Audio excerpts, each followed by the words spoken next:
Marching to the beat of his own drum, a man who wears the hats of Premier and Treasurer, keen to deliver his first budget. This budget proves that by putting the health of Western Australians first, by keeping the state safe from COVID-19, we have delivered the best economic and social outcomes in Australia and possibly the world. Defying worldwide trends, Western Australia has posted a record operating surplus of $5.6 billion. This financial year, it's forecast to be $2.8 billion, $1.9 billion next financial year, rising to $2.9 billion in 2023-24. State debt is expected to come in at $32.1 billion before rising over the forward estimates to reach $35.9 billion. The record surplus has been driven mostly by the high iron ore price.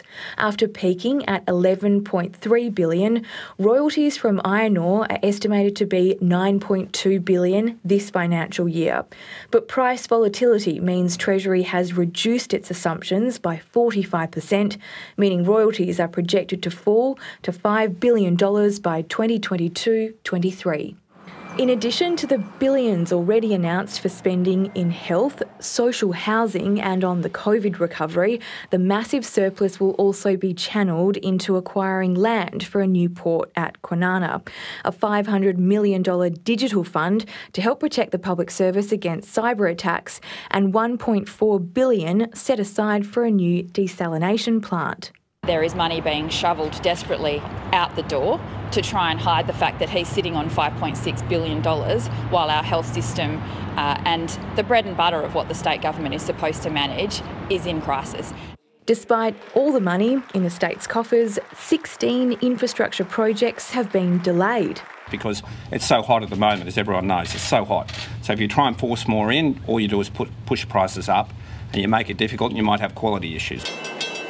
It includes Metronet's Thornley to Coburn train line, as well as a rail link to Yanchep, both pushed back by another year.